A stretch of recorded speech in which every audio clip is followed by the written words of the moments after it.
Start करते हैं नया सब्जेक्ट। नाम है इसका इनकम टैक्स। बेसिकली जब हम बात करते हैं टैक्सेशन की, ढंग से सुनेंगे बिल्कुल,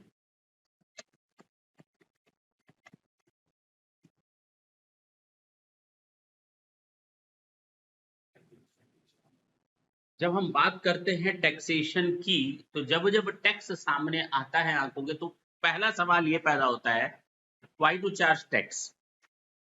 गवर्नमेंट आखिर टैक्स चार्ज करती क्यों है? आज से देखो तो 200, 300, 500 साल पहले टैक्स नाम की कोई चीज है? था, टैक्स था, आज से नहीं है, सैकड़ों सालों से चला रहा है। लगान का नाम सुना होगा, मूवी नहीं, चलता था प्रैक्टिकल लाइफ में। लगान जैसे भूमि लगान हो गया, कृषि लगान हो गया, ये लगान चार्ज किया जाता था। वो है क्या? Basically that was the part of the tax कि एक राजा है, उसको राज्य चलाने के लिए क्या जरूरत पड़ती थी? पैसे। वो पैसे कहाँ से? अब वो राजा तो बिजनेस करेगा नहीं कि चलो हम अपना एक फैक्ट्री खोल लेते हैं, सबको खिलाएंगे पिलाएंगे, ये सब मेरी प्रजा है, मेरे बच्चे हैं। वो उन होनहार बच्चों से जो पैसा कमाते हैं उनसे क्या लेता था? टैक्स। वही चीज आज की डेट में कोई फर्क नहीं पड़ा, कोई फर्क नहीं है कि आज की डेट में जितने सपूत हैं, यानी जो कमाने वाली कैटेगरी है, उनसे टैक्स लिया जाता है। अब गवर्नमेंट क्या जो सड़क पर भीख मांग रहा है उससे टैक्स लेगी? हाँ, उससे भी टैक्स लेती है गवर्नमेंट। वो इनडायरेक्ट टैक्स कहा जाता है। इन टोटालिटी अगर हम बात करें तो कोई भी ऐसा बंदा नहीं है जो टैक्स ना देता हो। अगर तुमको ये लगता है तुम यहाँ पर चले आए बिना टैक्स दिए, तो ये गलत फैमिली में हो, गलत फहमी में हो। तुम घर से यहाँ निकले, रास्ते में इसने कुछ खाया पिया लड्डू गोपाल के यहाँ, तो टैक्स दे करके आया। मेरी बात समझो, ऑटो से आए तो टैक्स दे करके आए, बिना टैक्स दिए नहीं। अच्छा, बचपन में जैसे ही पैदा हुए थे और किलकारियां मारना शुरू किए थे उआ उआ करके, तो उस समय भी टैक्स दिए। सिरिंज लगी होगी। कह रहा है उस समय कौन सा टैक्स?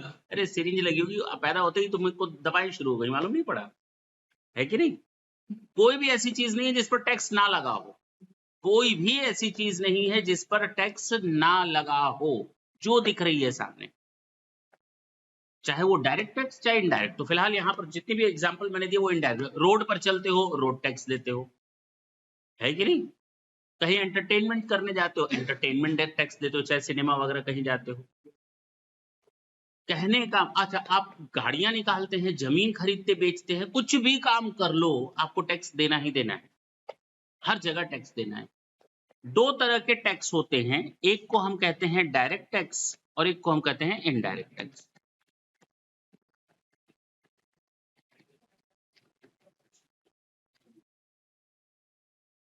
सर गवर्नमेंट हमें कौन सी फैसिलिटीज दे देती है, वो बात करते हैं। इनडायरेक्ट टैक्स, डायरेक्ट टैक्स, दोनों में पहले फर्क करना सीख। इनडायरेक्ट टैक्स लगता है प्रोडक्ट और सर्विसेज पर। किस पर? आप कोई सामान खरीदने जाते हो या सर्विसेज लेने जाते हो, जैसे पेन खरीदने गए तो टैक्स लग जाएगा, और लिखा रहता है इसमें MRP, inclusive of all taxes. क्या है वो इंक्लूसिव टैक्स? डायरेक्ट नहीं, इनडायरेक्ट। वहां इनडायरेक्ट टैक्स आप दुकानदार से नहीं पूछते हो, बताओ इस पेन में कितना टैक्स ले रहे हो, हम वो नहीं देंगे, ऐसा बोलते हो क्या? क्लियर हुआ ना? वहां पर आप टैक्स मजबूरी में पे करते ही करते हो, आदत पड़ चुकी है। दूसरा सर्विसेज, किसी डॉक्टर के यहाँ गए, सीए के यहाँ गए, तो हम लोग वहां पर भी टैक्सेस देते हैं। क्या देते हैं? टैक्सेस देते ही देते हैं सर्विसेज लेने पर। तो ये हमारा इनडायरेक्ट टैक्स है। टैक्स की जरूरत पड़ती क्यों है? क्यों? आपको कौन सी फैसिलिटी दे दी गवर्नमेंट ने आके?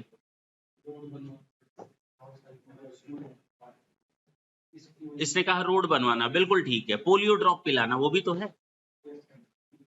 इंफ्रास्ट्रक्चर, जो डैम, रोड, ब्रिज, ये सब बन रहे हैं, कहाँ से बन रहे हैं? उसी टैक्स के पैसे से बन रहे हैं। हॉस्पिटल्स बन रहे हैं, उसी पैसे से बन रहे हैं। स्कूल्स और कॉलेजेस बन रहे हैं, यूनिवर्सिटी और एम्स बन रहे हैं, उसी टैक्स के पैसे से बन रहे हैं, कहीं और से नहीं बन रहा। तो अगर आप कहते हैं सर हमको तो फैसिलिटी नहीं मिली, अरे जो गरीब बच्चा है, वो गरीब कहो या नॉर्मल मीडियम बच्चा कहो, वो तो जाएगा किसी सरकारी, जैसे हम लोग थे सरकारी स्कूल से पढ़े हुए हैं, 1 रुपया लगता था फीस। कितना? महीने का? क्लास 6 से लेकर क्लास 12 तक ₹1.25 लगता था, और जब 12th पास कर लिए तो सारा पैसा जितना भी पेमेंट किए थे इंटरेस्ट के साथ स्कॉलरशिप में वापस हो गया सारा। पासबुक बनता था, मतलब कुछ लगा ही नहीं। 6 से 11 12 तक की क्लास फ्री हो गई। 700 रुपये कुछ मिला था, 600 700 जो दिए थे वो सब वापस हो गया इंटरेस्ट के साथ। हाँ, जो भी हो, कहने का मतलब ये है कि कहाँ से आ रहा है बताओ। अब स्कूल में तुम पढ़ने गए, 1 रुपए में सब टीचर 1 महीने पढ़ा रहा है, वो भी एक नहीं 8-8 10-10 टीचर महीने पर पढ़ा रहे हैं, फैसिलिटीज अलग से, और पैसा वापस भी हो रहा है। तो कहाँ से हो रहा है? इसी टैक्स के पैसे से हो रहा है ना। हॉस्पिटल में जाते हो, 1 रुपए 2 रुपए 100 रुपए फीस लगती है, बात खत्म हो गई, दवा भी उसी में ही आ गई। कहाँ से हो रहा है? टैक्स के पैसे से हो रहा है। जितने भी अभी मैंने एग्जांपल दिए थे, all those examples where relates to your indirect tax. लेकिन ये डायरेक्ट टैक्स क्या होता है, क्यों चार्ज किया जाता है, जब जरा हम उसके बारे में बात करते हैं।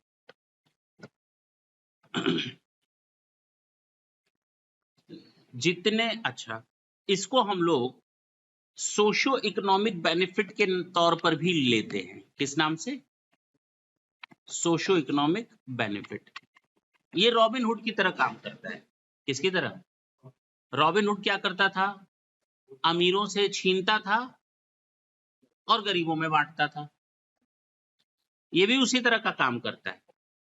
इंडिया में मान लो ये ग्राफ है आपका कमाने वालों का, ये सबसे इंडिया के सबसे अमीर लोगों की इनकम है, इतनी ऊपर, वो कैटेगरी अलग है।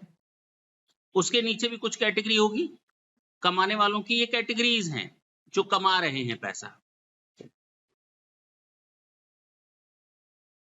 ये कैटेगरीज हैं। हम लोग अभी भी कहीं नहीं है। क्यों? अच्छा, ये कैटेगरीज हैं कमाने वालों की। अब गवर्नमेंट ने कहा कि जितने लोग इस लेवल के ऊपर कमाएंगे हम उनसे टैक्स चार्ज कर लेंगे, जिसको हम कहेंगे इनकम टैक्स। कमाने पर, अर्न करने पर हम आपसे टैक्स लेंगे, that is known as income tax.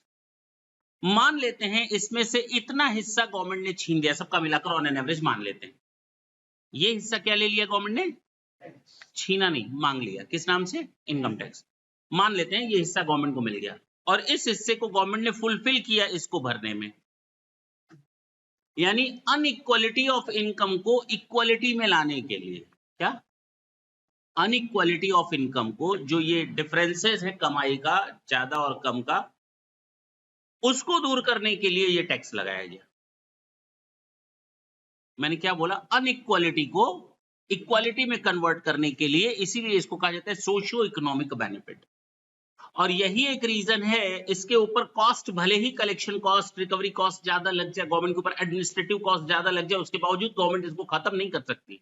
भले ही क्लेम आते रहते हैं बीच बीच में कि शायद गवर्नमेंट डायरेक्ट टैक्स खत्म कर दे, पॉसिबल नहीं है, क्योंकि यहां पर इसका रीजन क्या है लगाने का? Socio economic benefit. बात समझ में आई? अनइक्वालिटी को खत्म करना। जो जितना ज्यादा कमाएगा,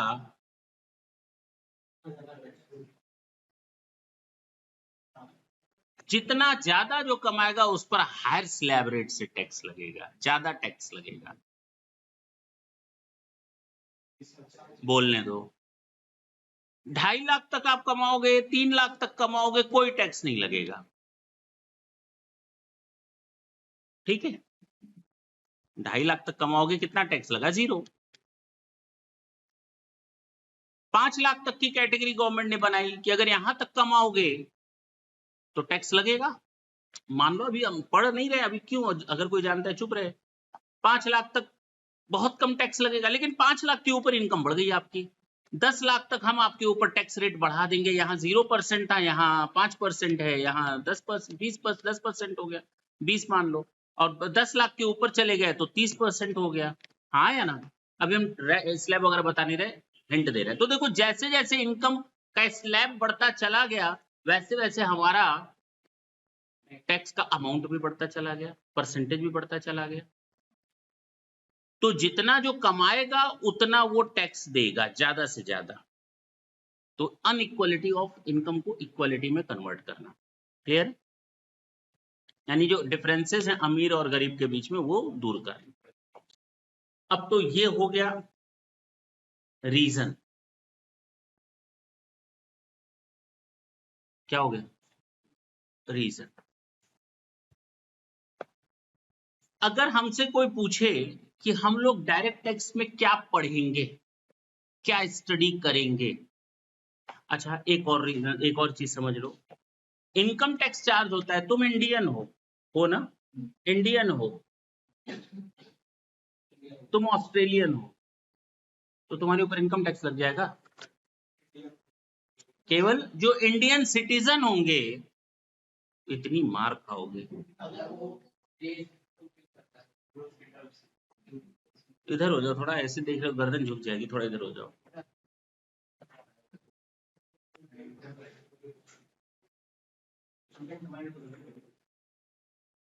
इनकम टैक्स इंडियन सिटीजन पर लगेगा या फॉरेनर पर लगेगा?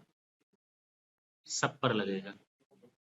कोई भी बंदा जो इंडियन रिसोर्सेस को यूज करके, क्या मैंने बोला, कोई भी बंदा चाहे वो इंडियन सिटीजन हो या ना हो, कोई भी बंदा जो इंडियन रिसोर्सेस, हवा, पानी, मिट्टी, कुछ भी यूज करके कमाई करता है तो उसके ऊपर इनकम टैक्स लगेगा, irrespective whether he is the citizen of India or not। चाहे इंडियन सिटीजन हो या ना हो, उसके ऊपर टैक्स लगेगा ही लगेगा। अब अगर हम कह दें इंडियन सिटीजन पर ही लगेगा, तो निग्रो आएगा इंडिया में, कमा करके चला जाएगा दांत दिखाते हुए देखो ये लोग तो वैसे ही, जब वो निग्रो जब इंडिया में हंसेगा तो मतलब अंधेरे में सफेद रोशनी चमकेगी।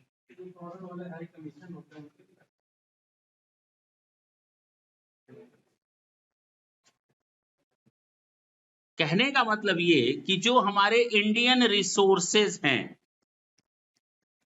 उनका यूज करके अगर आप कुछ भी कमाएंगे तो आपके ऊपर टैक्स लगेगा। बात खत्म, चाहे आप इंडियन सिटीजन हो या ना। क्लियर हुआ? अच्छा, क्या क्या स्टडी करेंगे हम लोग टैक्स लॉस में?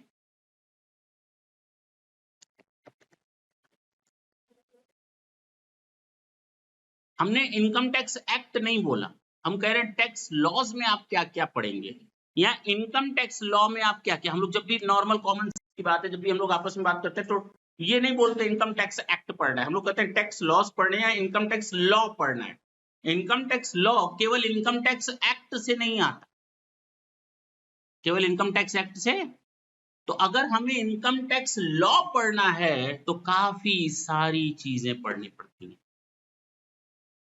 पहला होता है इनकम टैक्स एक्ट, क्या? दूसरा होता है income tax rules,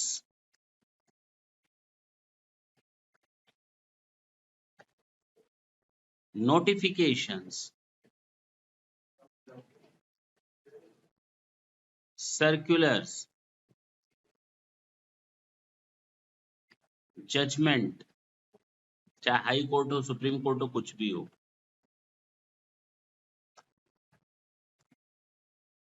official orders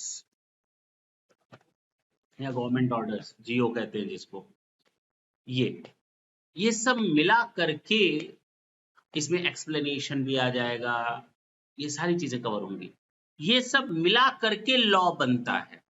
अकेले इनकम टैक्स एक्ट से लॉ नहीं बनेगा, अकेले इनकम टैक्स एक्ट से लॉ नहीं बनेगा। लॉ बनाने के लिए काफी सारी चीजें पढ़नी पड़ेंगी। यानी जब आप पढ़ेंगे तो इनकम टैक्स एक्ट ही केवल नहीं पढ़ेंगे, उसमें रूल्स भी पढ़ेंगे। सर एक्ट और रूल्स में क्या फर्क है? एक्ट कहता है, देखो नाम से ही पता है, व्हाट टू डू, क्या आपको करना है और क्या नहीं करना है, ये बताता है एक्ट। रूल्स बताता है हाउ टू डू, कैसे करना है ये बताता है। मेरी बात समझिए, प्रोसीजरल एस्पेक्ट कौन बताएगा? रूल्स। एग्जीक्यूशन का तरीका कौन बताएगा? रूल्स। तो income tax act what to do, क्या करें क्या ना करें, कैसी मुश्किल आए, कोई तो बता दे इसका हल हो मेरे भाई, है कि नहीं? तो क्या करें, कौन बताएगा? क्या करें एक्ट बताएगा, कैसे करें रूल्स बताएगा। फर्क समझ में आया? नोटिफिकेशंस होता क्या है कि कभी कभी गवर्नमेंट को क्लैरिफिकेशन, नोटिफिकेशन, एक्सप्लेनेशन देने की जरूरत पड़ती है। नोटिफिकेशन, रूल्स बन गया, एक्ट बन गया, अब अचानक गवर्नमेंट को साल के बीच में कुछ लगता है, ना ना ना ना, हमसे का भूल हुई, जो ये सजा हमका मिली, अब कोई गलती हो गई या कुछ नोटिफिकेशन लाना पड़ा, रूल्स में चेंज करना है या लॉ में चेंज करने के लिए, तो ये नोटिफिकेशन उस एक्ट या रूल्स का पार्ट बन जाता है। भाई जाहिर सी बात है, मान लो गवर्नमेंट ने कहा हम इस चीज पर टैक्स लगाएंगे 20% के हिसाब से, अब अचानक गवर्नमेंट को बाद में समझ में आया नहीं इसमें तो वो कैटेगरी भी शामिल हो गई जिसको हम शामिल नहीं करना चाह रहे थे, तो नोटिफिकेशन ले आएंगे। बात समझ में आई? नोटिफिकेशन लाकर उसको ठीक कर दे। अच्छा, सर्कुलर्स, ये इंटरनल ऑर्डर्स होते हैं एक तरह से ऑफिसेस के बीच में। गवर्नमेंट अपनी एडमिनिस्ट्रेशन पावर को ये बताती है किसी काम को कैसे करना है, किसी काम को एग्जीक्यूट कैसे करना है, फाइनल कैसे करना है, किस तरीके से करना है। ये ऑफिशियल ऑर्डर्स होते हैं, ये हमारे लिए नहीं बनते। पब्लिक ऑर्डर दूसरी चीज होती है, हम नॉर्मल एडमिनिस्ट्रेटिव ऑर्डर्स की बात कर रहे हैं, ऑफिशियल ऑर्डर्स की बात कर रहे हैं। एक सीनियर अपने जूनियर को इंस्ट्रक्शंस देने का काम करता है कि इस तरह के ऑर्डर्स को, इस तरह के केसेस को इस तरह से निपटाया जाए। बात समझ में आई? जजमेंट्स, जाहिर सी बात है कि कुछ ना कुछ लॉ में प्रॉब्लम्स आती हैं तो लोग कोर्ट्स की तरफ जाते हैं, तो वहां पर जाहिर सी बात है दो लोगों के बीच में डिस्प्यूट हो गया, गवर्नमेंट के साथ किसी बिजनेसमैन का डिस्प्यूट हो गया, कहाँ जाएगा, कहाँ जाएगा? कोर्ट में ही जाएगा, direct high court, supreme court नहीं, उसका एक चेन बना हुआ है, अपील है, अपीलेट ट्रिब्यूनल है, उसके बाद आप हाई कोर्ट, उसके बाद सुप्रीम कोर्ट, ये सिस्टम। तो उस तरह से हम लोग जजमेंट्स, अब उनके जो ऑर्डर्स आते हैं उनको भी देखना पड़ेगा, वो भी लॉ का पार्ट बन जाता है, ठीक है ना? इसी तरह से एक्सप्लेनेशंस आते हैं बीच बीच में, क्लैरिफिकेशंस आते हैं बीच में, किसी चीज को अगर आपको क्लैरिफाई करना हो, देखो भाई गवर्नमेंट का इंटेंशन ये नहीं ये था, उसको हम कहते हैं क्लैरिफिकेशंस। तो ये सब मिल करके आपको पढ़ने पड़ते हैं और इसको हम लोग कहते हैं इनकम टैक्स लॉ। एक्ट हो गया, रूल्स हो गया, सर्कुलर नोटिफिकेशंस हो गए, कोर्ट्स जजमेंट हो गए, ठीक है ना? डायरेक्ट और इनडायरेक्ट टैक्स में फर्क क्या है बता दिया है मैंने, वैसे एक बार देख लेते हैं। Direct tax are the taxes in which the incidents and impact, और इनडायरेक्ट टैक्स, अब दोनों में फर्क क्या है जरा उसके बारे में पहला देखो। डायरेक्ट टैक्स, हमने कहा जाओ चाय ले आओ, टैक्स देकर आ गए, पता चला, इसको हम कहते हैं इनडायरेक्ट टैक्स।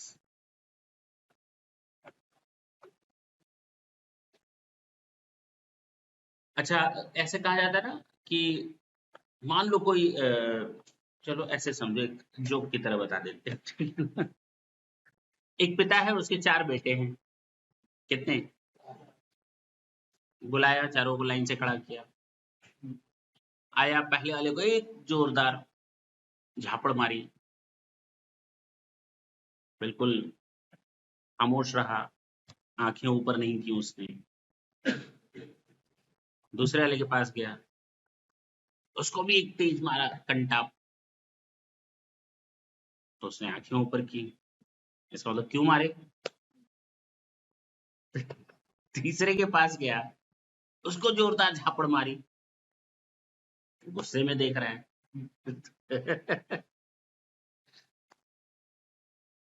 एक बार कर ली पिताजी, दूसरी बार मत कर। अब चौथे का हाल तो लोग समझ ही गए होंगे। अच्छा नहीं, चलो छोड़ दो। तो कहने का मतलब ये है, इसको हम कहते हैं डायरेक्ट टैक्स। क्या कहते हैं? जो इम्पैक्ट आपको डायरेक्ट करता है, डायरेक्ट पिंच कर रहा है, आपकी पॉकेट से पैसा निकलते हुए दिखता है। गवर्नमेंट कहती है टैक्स लाओ, हम कहते हैं हम इतना कमा लिए, लो टैक्स लो, दिख रहा है टैक्स जाते हुए दिख रहा है, कितना कष्ट होता है नहीं? और इनडायरेक्ट टैक्स हम दिन भर में खर्च कर रहे हैं, पता ही नहीं चल रहा, दिन भर खर्च कर रहे हैं, कुछ भी खरीद रहे हैं, खा रहे हैं, पी रहे हैं, तुम लोग भी खा पी रहे हो, पता नहीं चल रहा है। मैंने ऑटो वाले को भी दिया है तो टैक्स सही करके पता नहीं चला। गाड़ी में पेट्रोल भरवा रहे हो पता नहीं चल रहा, पेन खरीदे हो, घड़ी खरीदे हो, कपड़े खरीदे हो, कॉपी खरीदे हो, चश्मा खरीदे हो, दांत दिखा रहे हो, सुबह सुबह ब्रश किए हो, है कि नहीं? तो क्या किए हो? ये सब क्या है? सब में टैक्स दिए हो, कोई ऐसी चीज नहीं है जो बची हुई हो। तो ये होता है इंसिडेंस कि डायरेक्ट टैक्स पिंच करता है, पता चलता है, उसका इंपैक्ट दिखता है। और indirect tax such type of tax where incidence and impact falls on two different person. हमने डायरेक्ट टैक्स के लिए बोला कि जो कमाता है उसी से टैक्स लेंगे। डायरेक्ट टैक्स के लिए बोला जो कमाता है उसी से टैक्स लेंगे। इनडायरेक्ट टैक्स क्या होता है कि मिस्टर, ये है मैन्युफैक्चरिंग कंपनी, ये होलसेल, ये रिटेलर, और इसके बाद कंज्यूमर। इसने 100 रुपए का सामान 10 रुपए टैक्स लेकर के बेच दिया किसको? तो इसके पास सामान कितने का पहुंचा? इसने अपना प्रॉफिट ले करके बेच दिया, प्रॉफिट मान लो 10 रुपए का टैक्स और ले लिया और 10 रुपए का प्रॉफिट, टोटल मिलाकर 130 रुपए किससे ले लिया? इसका मतलब इसने जब 130 दिया तो इसने 10 रुपए ये टैक्स और 10 रुपए ये टैक्स 2 बार दे दिया। किसने पे किया? रिटेलर ने। नहीं समझ में आई बात? मैन्युफैक्चरर ने 100 रुपए अपने सामान का और 10 रुपए टैक्स का आपसे ले लिया, किससे? होलसेलर से। होलसेलर ने इसको 110 रुपए दिया तो इसका मतलब 100 रुपए सामान का दिया और 10 रुपए टैक्स का दिया। इसका मतलब इसकी जेब से तो कुछ गया ही नहीं मैन्युफैक्चरर की जेब से। ये वही 10 रुपए जो उठा करके गवर्नमेंट को दे देगा, जो वसूला होगा होलसेलर से। इसकी जेब से कुछ नहीं गया। इसका 100 रुपए था, 10 रुपए गवर्नमेंट का था क्योंकि टैक्स के नाम पर इसने वसूला। हाँ या ना? अब 110 रुपए का सामान इसको पड़ा है, इसने 10 रुपए और टैक्स जोड़ दिया तो टोटल टैक्स की फिगर कितनी हो गई? और 10 रुपए अपना प्रॉफिट जोड़ा, सामान कितने में बेचा? अब रिटेलर ने होलसेलर को 130 रुपए दिया। इसका मतलब अल्टीमेटली, चलो 2 मिनट के लिए मान लेते हैं 10 ही रुपए, नहीं तो फिर वहां पर लंबा चौड़ा हो जाएगा। 10 ही रुपए, 120 रुपए में सामान इसने खरीदा। इसका मतलब कि होलसेलर ने अपना वाला टैक्स वसूल लिया जो इसने कंपनी को दिया था। बोलो, नहीं मिला? मिल गया ना? ये रिटेलर ने क्या दे दिया? टैक्स का फिगर दे दिया किसको? होलसेलर को। और होलसेलर ने वो ऑलरेडी अमाउंट क्या किया हुआ है? दे रखा है किसको? मैन्युफैक्चरर को। और मैन्युफैक्चरर ने वो टैक्स का पैसा किसको दे रखा है? गवर्नमेंट को। यानी मैन्युफैक्चरर ने दिया गवर्नमेंट को, देने वाला तो मैन्युफैक्चरर है, लेकिन मैन्युफैक्चरर ने अपनी जेब से नहीं लिया, होलसेलर से ले लिया। और होलसेलर ने वही पैसा कलेक्ट कर लिया था रिटेलर से। और रिटेलर ने जब यही सामान 30 रुपए प्रॉफिट लेकर 150 रुपए में कंज्यूमर को बेचा तो कंज्यूमर ने 150 में खरीदा। इसका मतलब इस कंज्यूमर ने 100 रुपए प्लस 10 रुपए प्लस 10 रुपए प्लस 30 रुपए। बात समझ में आई? 100 रुपए 10 रुपए प्लस 10 रुपए प्लस 30 रुपए, सब मिला करके 150 रुपए दे दिया किसको? रिटेलर को। यानी इसमें 10 रुपए का ये टैक्स भी इसकी जेब से चला गया होगा रिटेलर के पास। यानी रिटेलर ने भी अपनी जेब से कुछ नहीं दिया, होलसेलर ने भी नहीं दिया, मैन्युफैक्चरर ने भी नहीं दिया। देने वाला कौन? Ultimate consumer. ये इनडायरेक्ट टैक्स का एक बहुत इंपॉर्टेंट फीचर होता है कि ये incidence of tax can be transfer from one person to another. Tax incidence can be, या टैक्स बियर जो करना होता है, the person who is the ultimate consumer of the product or services shall bear the amount of indirect tax. That's it. जो ultimate consumer, अब ये क्या करेगा? सामान को खा लेगा या यूज कर लेगा, ये तो बेच नहीं पाएगा। इसका मतलब टैक्स का अल्टीमेट इंपैक्ट इसी कंज्यूमर के ऊपर पड़ा। बात समझ में आई? ये इनडायरेक्ट टैक्स होता है। डायरेक्ट टैक्स क्या होता है? जिसके ऊपर चार्ज किया जाता है वही उस देता भी है, उसी से वसूला भी जाता है। और इसमें क्या होता है? Tax can be transferred from one person to another. Indirect tax में टैक्स को एक पर्सन से दूसरे पर्सन को ट्रांसफर किया जा सकता है जब तक कि वो अल्टीमेट कंज्यूम ना हो जाए। क्लियर हुआ? फर्क समझ में आया?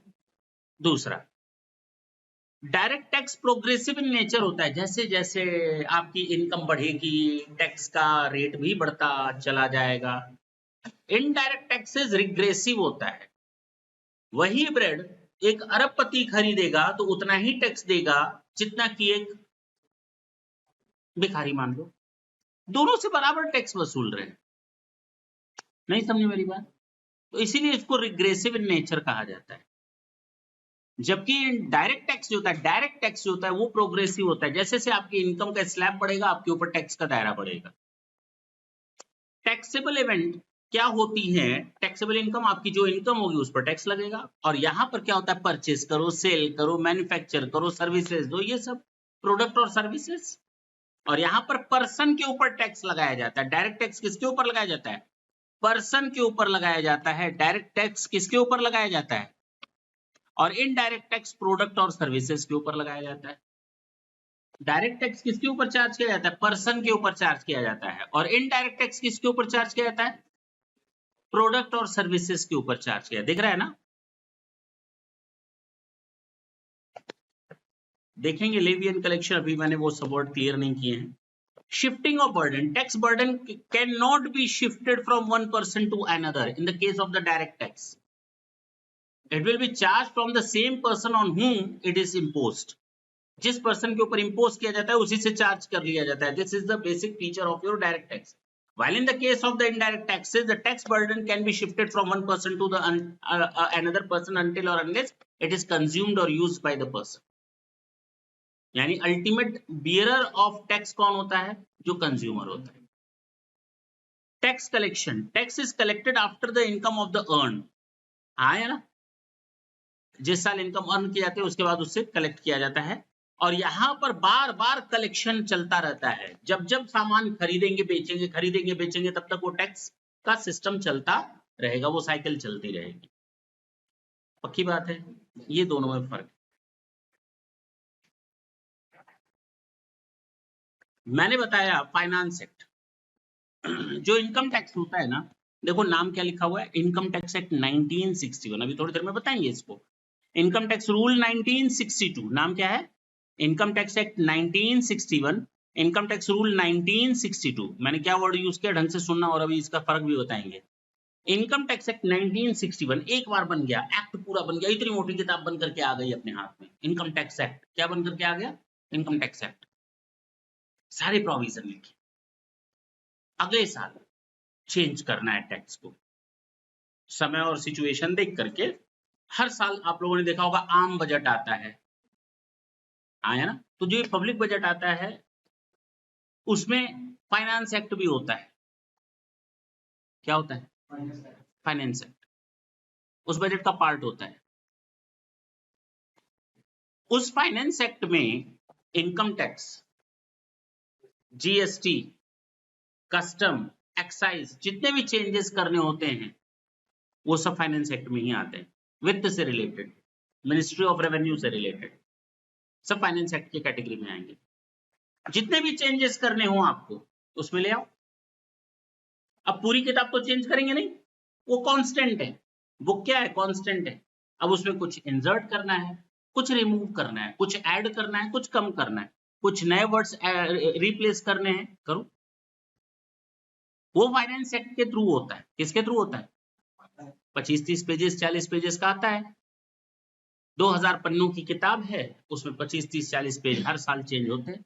मतलब प्रोविजंस जो चेंज, अब उसका इम्पैक्ट कब जाए, 100 पेजेस तक जाए, पूरे में जाके, तो बात की बात है।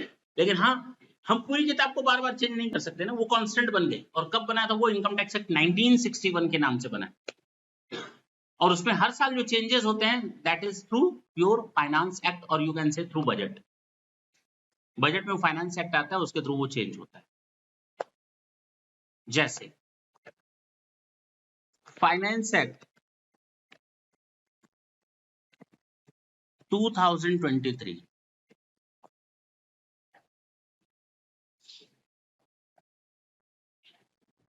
बोलो भाई, ये कब से एप्लीकेबल होगा? आया ये फरवरी में, ये एप्लीकेबल स्टार्ट हो जाएगा 1 अप्रैल 23 से लेकर के 31 मार्च 24 तक। यानी समय स्टार्ट होने के 1, 1.5, 2 महीने पहले आपको बता दिया गया कि अब ये नए प्रोविजन आपके ऊपर 2 महीने बाद से लगने स्टार्ट हो जाएंगे। मेरी बात समझ में आई? क्लियर है? बोलो।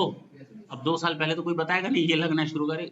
आने वाला है समय, मार्च अप्रैल आने वाला है, उसके 1-2 महीने पहले आपको सारी इंफॉर्मेशन दे दी गई कि आप अपने नेक्स्ट ईयर के बजट को इस हिसाब से लेकर के चलेंगे, नए फाइनेंस ईयर को।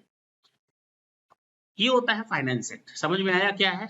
Every year the finance minister of the government of India present the budget in the parliament. Once the finance budget bill is approved and get the assent of the president of India, it becomes the finance act. Bill पेश किया जाता है, bill final होता है, president या sign हो जाते हैं तो वो बन जाता है फाइनेंस। क्लियर हुआ? अब आते हैं ये इनकम टैक्स एक्ट कैसे बनता है, रूल्स कैसे बनता है, सिस्टम क्या होता है बनने का, वो भी तो पता होना चाहिए। हमारे सामने 2 चीजें आई। एक आया income tax act 1961, income tax rules 1962। आपने देखा होगा या सुना होगा, इसमें सेक्शंस होते हैं, कंपनी लॉ की तरह सेक्शंस होते हैं ना। अब आपको कोई कहानी बता दी जाए, मान लो कोई कहानी बता दी जाए, कहानी बहुत लंबी है, बताने में लग जाएगा 6 महीने 3 महीने 4 महीने 5 महीने, इतना टाइम लग जाए। और अगर इतनी लंबी कहानी केवल एक कहानी की तरह दे दिया जाए, उपन्यास की तरह, और आपसे क्लास खत्म होने के बाद पूछा जाए बताओ उस केस में क्या होगा, अब आप लगेंगे एक एक पन्ना पलटने, कहाँ लिखा था कहाँ लिखा था कहाँ लिखा था। तो हम उस पूरी कहानी को छोटे छोटे पार्ट में तोड़ देते, उन्हीं को कहा जाता है सेक्शंस। पहले उस पूरी किताब को खंडों में तोड़ा जाता है, chapter number 1, chapter number 2, chapter number 3, chapter number 4, हाँ या ना। उस फिर चैप्टर को छोटे छोटे हिस्सों में तोड़ा जाता है सेक्शन वाइज। और ऐसा नहीं होता कि कहानी इस तरह से बताई जाए, जैसे कहानी बताने का एक तरीका होता है, बहुत ही सिस्टम से बनती है कहानी और बड़े ही सिस्टम तरीके से बताई जाती है ताकि सामने वाले को समझ में भी है। अब मान लो मुझे आपको कहानी बतानी है, तो एक बच्चा था, गरीब था, उसको स्कूल में एडमिशन लेना था, लेकिन घर वाले उसको फाइनेंशियली प्रॉब्लम थी, तो घूम रहा था एक जगह, स्कूल में उसको काम करने का मौका मिला और साथ साथ कहा गया पढ़ भी सकते हो, मतलब ये कहानी है। और उसने उस तरह से मेहनत की, पढ़ाई पूरी की, आगे बढ़ा। अब इसी कहानी को मैं आपको बताऊं कि एक बच्चा स्कूल में काम कर रहा था, जानते हो क्यों कर रहा था? क्योंकि उसके मम्मी पापा बड़े गरीब थे। गरीब जानते हो क्यों? अब घुमा फिरा करके कहानी पढ़ा रहे हैं जिसका कोई मतलब नहीं है, और वही कहानी समझ में। और ये कहानी छोटी नहीं है, तो मैंने कहा 2-4 महीने चलेगी, सोचो कितनी बड़ी कहानी है। और वही कहानी अगर मैं आपको घुमा फिरा करके 2-4 महीने तक बताऊं तो आप भी अपना सर पकड़ करके भाग जाएंगे, अरे भैया छोड़, नहीं सुनी ऐसी कहानी, बोर लग रही है, ये तो फेरी टेल से भी बदतर है कि नहीं, तो नहीं सुनोगे, बात खत्म। इस कहानी को इस तरह से बनाया जाता है कि सेक्शन नंबर 1 से स्टार्ट होता है, बहुत ही सिस्टमैटिक तरीके से। मेरी बात समझना है, इसको नॉर्मलाइज मत कर देना, जो बता रहे हैं हर चीज के पीछे कंसेप्ट है जो आगे आप लोग को काम आने वाला है। बोलते रहो देखो घर से आई हैं बैठने के लिए। हाँ क्या बता रहे थे हम, बताओ तो। सेक्शन वाइज कैसे बांटते हैं? नहीं, इसका इम्पैक्ट क्या पड़ता है कि जब भी आप लॉ पढ़ेंगे ना, कोई भी, सबके पीछे की स्टोरी एक ही है। हम लोगों की आदत होती है कूद कूद कर पढ़ने की, या कोई पढ़ाता है तो कूद कूद कर पढ़ाता है। आज ना हम चैप्टर पढ़ेंगे, चैप्टर नंबर 4, सर पहला दूसरा तीसरा, अरे बाद में देखेंगे, पहले हम लोग पढ़ लेते हैं हाउस प्रॉपर्टी। क्या पढ़ लेते हैं सर? इंट्रोडक्शन। अरे बाद में, हाउस प्रॉपर्टी इजी है, हो जाएगा तुरंत। उसके बाद पढ़ेंगे set of carry forward, clubbing, घुमा फिरा कर। भैया जन्म में टैक्स नहीं समझ में आएगा। अगर टैक्स समझना है तो we have to start it first section, section number 1, and end with the last one section. And this is the right way to interpret the act. अगर आपको इंटरप्रिटेशन करने सीखना है एक्ट को, तो हमेशा किसी भी एक्ट के फर्स्ट सेक्शन से स्टार्ट करो, चाहे वो कंपनी लॉ का हो चाहे किसी का भी हो, जंप मत करो। अब बात समझ में आई? और ये चीज केवल इसके साथ नहीं, हर चैप्टर हर सब्जेक्ट के साथ यही एप्लीकेबल होता है। हम लोग की आदत होती है पहले चैप्टर को बहुत ही अलग तरीके से देखते हैं। चैप्टर नंबर 1 तो नॉर्मली पढ़ते ही नहीं है, थ्योरी होती है ना नॉर्मली, हर हर हर हर सब्जेक्ट की बात बता रहे, और बड़ा गंदा लगता है। कॉस्टिंग की फर्स्ट चैप्टर है, सर छोड़ी ना थ्योरी पे, है कि नहीं? लॉ का अरे सर पहला क्या आप बिना बेसिक बैकग्राउंड बताते, कोई मतलब नहीं। अरे बहुत मतलब बहुत रोल प्ले करता है ये सब आपकी अंडरस्टैंडिंग क्रिएट करने में।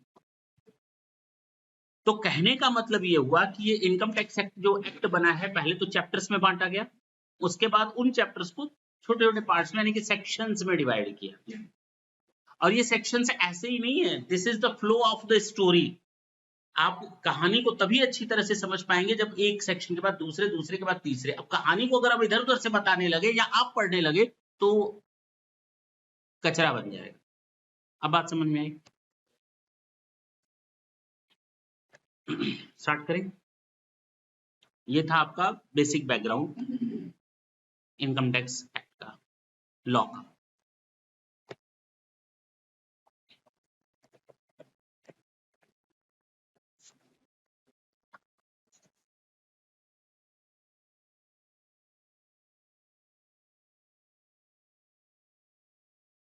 सर हम लोग को केवल एक्ट पढ़ना है कि रूल्स भी पढ़ना है? जजमेंट भी तैयार करने हैं या सर्कुलर और क्लैरिफिकेशन भी चाहिए? हाँ या ना? तो इसके लिए हमें मालूम है कि हमें सब पढ़ना है। ये मत सोचना हम केवल एक्ट पढ़ेंगे बाकी चीजें नहीं पढ़ेंगे। हमें एक्ट भी पढ़ना है, समय समय पर हम रूल्स का भी रेफरेंस देते रहेंगे, सर्कुलर जजमेंट का भी बीच बीच में हम लोग क्या करेंगे, हवाला देते रहेंगे। हम बात कर रहे हैं इनकम टैक्स एक्ट की।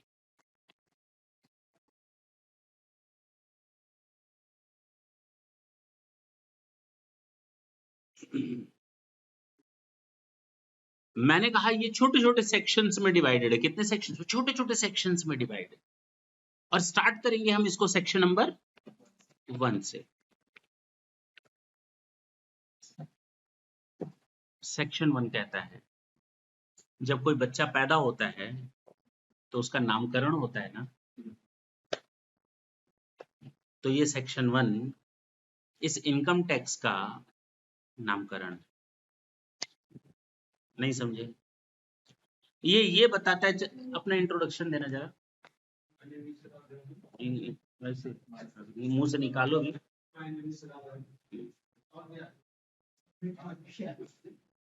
एक मिनट, हाँ देखो ना, इसने अपने आप बताया आई लिव इन गोरखपुर, अपने आप बताया, मैंने कुछ नहीं बोला, अपने इंट्रोडक्शन में शामिल कर दिया। सेम यहीं पर नाम और कहाँ पैदा हुआ ये बता रहा है, एक तरह से ये हुआ।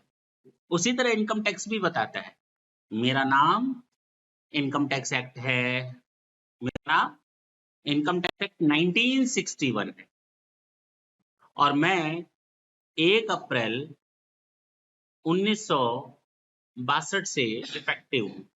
क्या हूं? और मैं पूरे इंडिया पर लागू होता हूं, जगह भी बता दिया।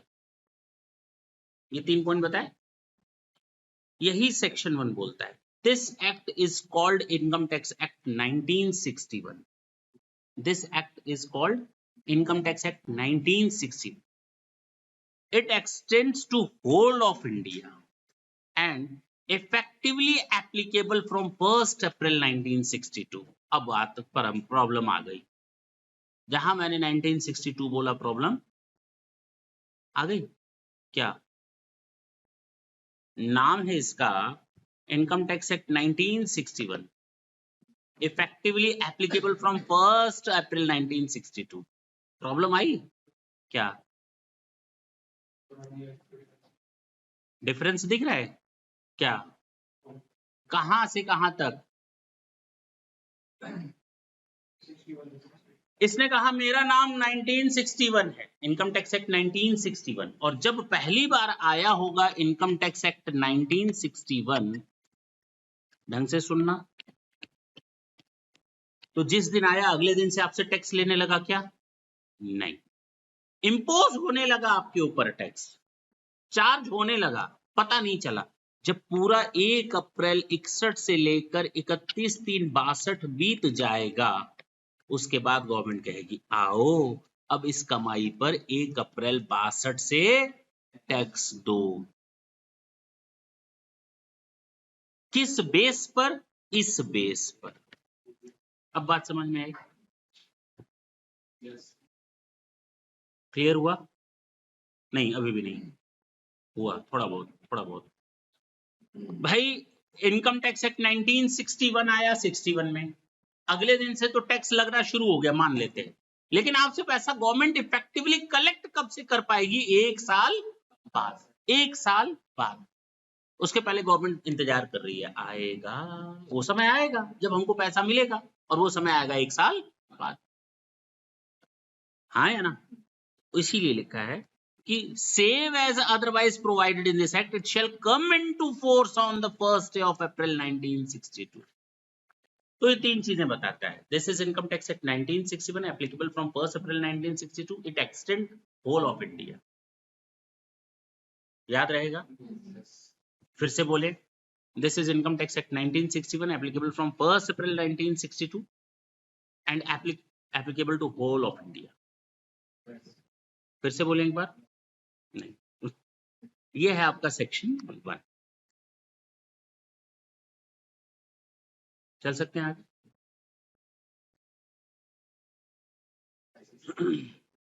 मैंने आते ही बताया था कि इनकम टैक्स प्रोडक्ट और सर्विसेज पर लगता है। किस पर लगता है? पर्सन पर लगता है ना? किस पर लगता है? हाँ, इनकम टैक्स पर्सन के ऊपर लगता है, बताया था ना। इनकम टैक्स किसके ऊपर लगता है? सीधे बैठ जाए सेठ जी, सीधे बैठ जाए। इनकम टैक्स एक्ट किसके ऊपर लगता है?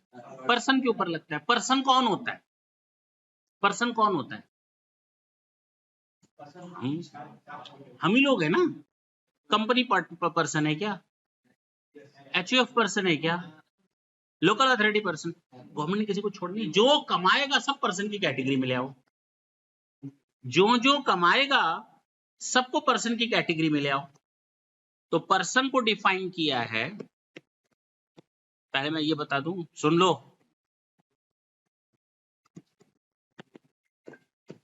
पर्सन को डिफाइन किया सेक्शन 2 सबसेक्शन 31। कुछ चीजें और समझो। सेक्शन 1 हो गया। सेक्शन 2 डेफिनीशन का पार्ट है। जब भी आप किसी चीज को डेफिनीशन देखना चाहेंगे, आपको रेफर करना पड़ेगा सेक्शन 2। जब भी आपको किसी चीज की डेफिनीशन देखनी पड़ेगी, उसके लिए रेफर करना पड़ेगा सेक्शन 2। इसमें एक डेफिनीशन दी हुई है पर्सन की, क्योंकि इनकम टैक्स किसके ऊपर लगता है? सैकड़ों डेफिनेशंस हैं, सारी तो अब हम यहां बता नहीं सकते। तुरंत के तुरंत, धीरे धीरे जैसे जैसे आता जाएगा बताते जाएंगे। एक इंपॉर्टेंट डेफिनेशन है, दैट इज सेक्शन 231। और मैं बार बार बोल रहा हूं section 231, that is not section, basically this is clause 231। Section 2 और सेक्शन 10, मैं बार बार बोलूंगा सेक्शन, लेकिन दैट इज माई बैड, ठीक है, वो मेरी प्रॉब्लम है। ये आपको बोलने हैं क्लॉज 2, क्लॉज 10, क्योंकि हर एक इंडिविजुअल अपने आप में कंप्लीट है। अगर मैंने कहा क्लॉज 231, तो इसका मतलब that is full and final over there, that doesn't relate to any previous clause और सब्सिक्वेंट क्लॉज। बात समझ में आई? तो क्लॉज है, वहीं पर स्टार्ट वहीं पर एंड, इसीलिए इनको क्लॉज कहा जाता है। क्लियर हुआ? तो यहां पर हम बात करेंगे, हम बोलेंगे सेक्शन, तो माफ करना उसके लिए, ठीक है ना। हमारी आदत है बार बार सेक्शन ही बोलूंगा, तुम लोग उसकी जगह रिप्लेस कर देना 2 और 10 की जगह क्लॉज को। तो सेक्शन 2 सब सेक्शन 31 क्या बोलता है? पर्सन की डेफिनेशन बोलता है। ये कहता है 7 तरीके के पर्सन होते हैं। कितने? There are 7 types of persons. कितने? 7 तरीके के पर्सन होते हैं। इंडिविजुअल, जैसे हम और आप हो गए, आई एम एन इंडिविजुअल। आप इंडिविजुअल हो? कोई कहेगा नहीं सर हम तो मैरिड हैं। अरे मैरिटल स्टेटस नहीं पूछ रहे कि सिंगल हो या तो मैरिड हो, नहीं भैया। यहाँ पर इंडिविजुअल का मतलब सब अकेले अकेले। अब कोई हस्बैंड वाइफ है, कोई पूछ ले क्या हो इंडिविजुअल, कोई कहते हाँ इंडिविजुअल, उसकी वाइफ दौड़ा मारे। यहाँ इंडिविजुअल का मतलब सब अकेले अकेले, टैक्सेशन के पॉइंट ऑफ व्यू से। हाँ इंडिविजुअल, पहला पॉइंट क्या है, टैक्स हो गया, मिस्टर वाई हो गया, हाँ या ना।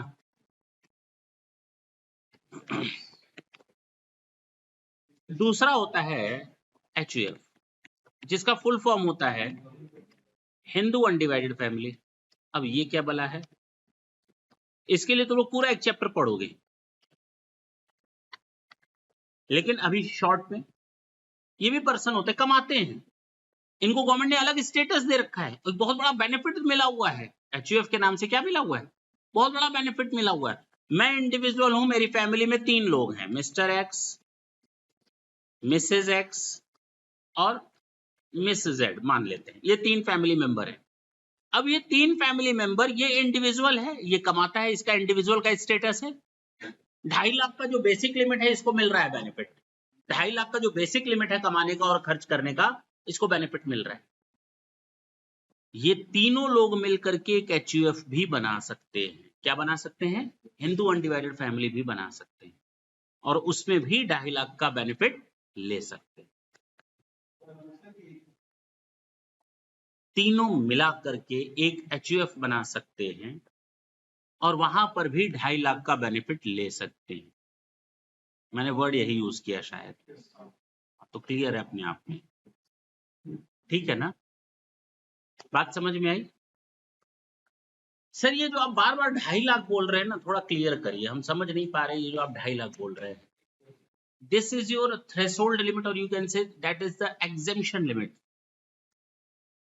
जिसको हम लोग इनकम टैक्स में बार बार बोलेंगे maximum amount not chargeable to tax. क्या वर्ड यूज करेंगे, maximum amount not chargeable to tax, यानी ये वो लिमिट है जहां पर गवर्नमेंट आपसे कोई टैक्स नहीं वसूल कर रही। कितने रुपए तक, 2.5 लाख तक, ये वो लिमिट है जहां पर आपसे गवर्नमेंट कोई टैक्स नहीं वसूल रही। इसका मतलब क्या निकला, मतलब हम इसको यूज कैसे करते, गवर्नमेंट ऐसे कैसे तय कर सकती है 2.5 लाख, ये 5 लाख, ये 6 लाख। इंडिया में 2.5 लाख है तो अमेरिका में भी कितना होगा,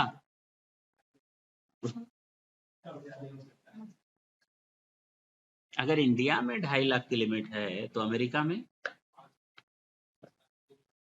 सुन लो ढंग से समझो, ये बहुत इंपॉर्टेंट चीजें हैं बाबू, बहुत इंपॉर्टेंट चीजें हैं, लाइटली मान लो। किसी से भी लड़ाई करनी होगी ना बातचीत में, तो ये टॉपिक्स काम आते हैं, लॉजिक्स काम आते हैं। ये जो 2.5 लाख की लिमिट है, ये इंडिया के लिए, इसका मतलब हमारे इंडिया का लिविंग स्टैंडर्ड, क्या मैंने बोला, एक आदमी का लिविंग स्टैंडर्ड 2.5 लाख रुपए तक का है। आप 2.5 लाख तक कमाओ, government is not going to receive any amount of tax from yours, आपसे कोई टैक्स नहीं वसूल करेगी, क्योंकि ये आपका लिविंग स्टैंडर्ड, गवर्नमेंट का ये मिनिमम एक अमाउंट आज चाहिए आदमी को कमा करके रखने के लिए। अब बात समझ में आई, क्लियर हुआ। अमेरिका का लिविंग स्टैंडर्ड हमसे अच्छा है या खराब है, तो उनका अगर अच्छा है तो उनका इनकम और अच्छा होगा, फिर उनकी और ज्यादा अमाउंट पर टैक्स नहीं लगता होगा।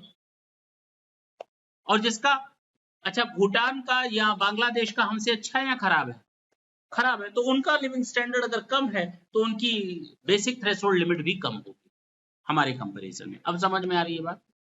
तो ये होता है थ्रेशोल्ड लिमिट का फर्क, या maximum amount not chargeable to tax, या एग्जम्पशन लिमिट आप बोल सकते हैं। तो मैंने अभी तक 2 चीजें बताई, पहला बताया इंडिविजुअल, इंडिविजुअल पर्सन होता है, HUF को भी पर्सन माना गया है, क्योंकि लोग HUF बनाकर कमाते हैं, और गवर्नमेंट ने कहा जो जो कमाएगा हम उससे इनकम टैक्स लेंगे। तो HUF बनाकर अगर आप कमाते हैं तो आप ये नहीं कहेंगे कि हम नहीं टैक्स देंगे, इंडिविजुअल के ऊपर लगता है, तो गवर्नमेंट ने पर्सन में क्लियर कर दिया, नहीं भैया पर्सन की कैटेगरी में HUF भी आता है। आगे चलकर सीखोगे 2 तरह के HUF होते हैं, एक होता है मिताक्षरा, एक होता है दाय भाग, एक होता है मिताक्षरा, एक होता है दाय भाग, सीखोगे वो कब कैसे बनता है, मिताक्षरा संप्रदाय कब बनता है और दाय भाग कैसे बनता है वो सीखोगे। उसमें ये भी सीखोगे कि पिता की उम्र 25 साल है और बच्चे की उम्र 30 साल है। तो कैसे होगा, खूब मजे आएंगे, वो बात की बात है। तीसरा, सुनो इधर, तो पहला मैंने बताया इंडिविजुअल, दूसरा है HUF, थर्ड है firm. Firm here means partnership firm.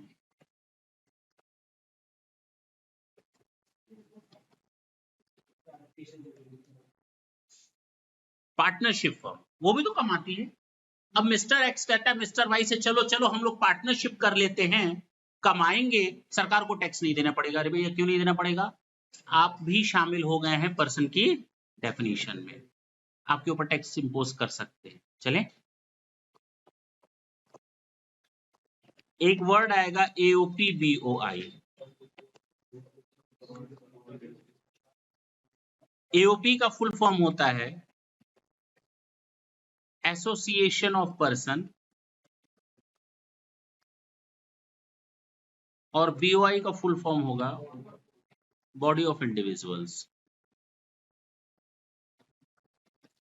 5 minute के लिए इसको स्टॉप करते हैं, 5 मिनट के लिए. नेक्स्ट देखें, इसको पोस्टपोन करते हैं 5 मिनट के लिए, उसके बाद हम लोग देखेंगे, ज्यादा समझ में आएगा. कंपनी, गवर्नमेंट ने कहा इंडिविजुअल भी पर्सन है, HUF भी पर्सन है, AOP BOI, फर्म, कंपनी. अगर आप कंपनी बनाकर कुछ कमाएंगे तो आपके ऊपर पर्सन मानते हुए आपके ऊपर टैक्स लगा दिया जाएगा. तो कंपनी भी पर्सन है. लोकल अथॉरिटी, जो लोकल अथॉरिटीज हैं वो भी तो गवर्नमेंट का हिस्सा हैं. क्या वो नहीं कमाते हैं? कमाते हैं. लोकल अथॉरिटी कमाती है, हाँ. तो जो कमाएगा टैक्स लेंगे. अब गवर्नमेंट के ऊपर ही टैक्स लगा रहा है, क्यों नहीं लगाएगा? जो कमाएगा वो टैक्स देगा. ये नहीं बच सकता कि भैया हम गवर्नमेंट अथॉरिटी, हमको तो इनकम टैक्स नहीं देना है. आप कमा रहे हो, you are needed to make the payment of tax, that's it. आपसे हम कोई बाइफरकेशन नहीं करने जा रहे.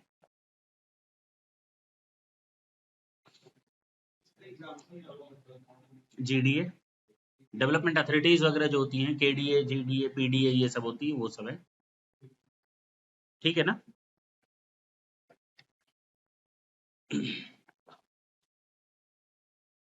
Individual, HUF, firm, AOP BOI, company, local authority, artificial juridical person. Artificial juridical person ये क्या होते हैं?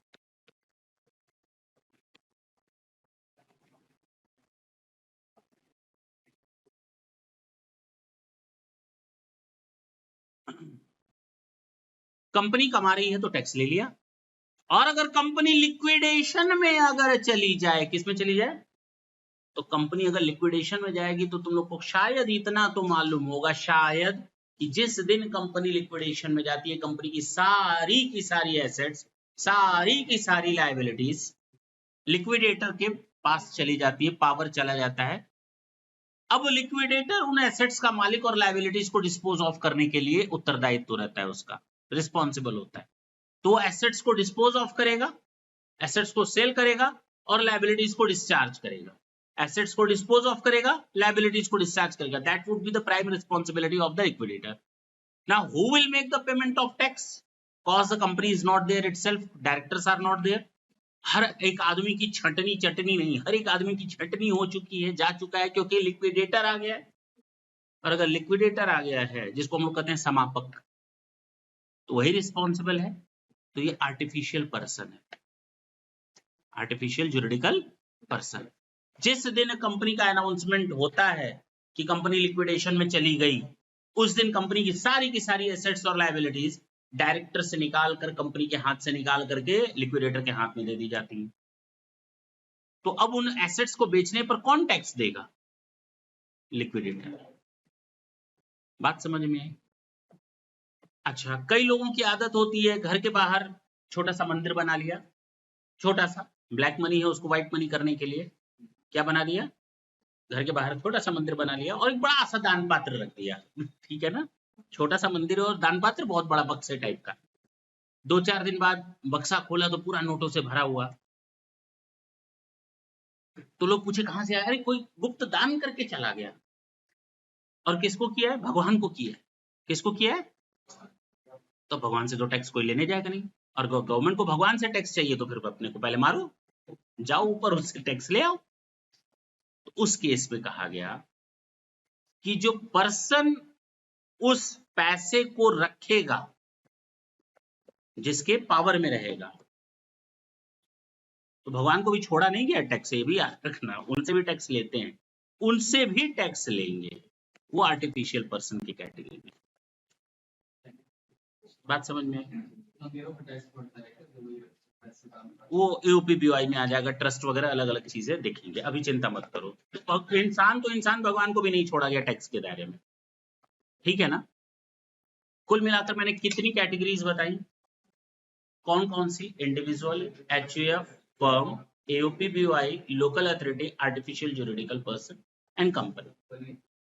अभी मैंने एक चीज नहीं बताई बीच में, एओपीबीवाई नाम से ही पता चल रहा होगा, ढंग से सुनना। नाम क्या है? Association of person. एक इंडिविजुअल है मिस्टर एक्स और एक पार्टनरशिप फर्म है XYZ। ये दोनों मिलकर के आपस में एग्रीमेंट करते हैं। क्या करते हैं? तो इसको क्या बोलेंगे? That is the association of person.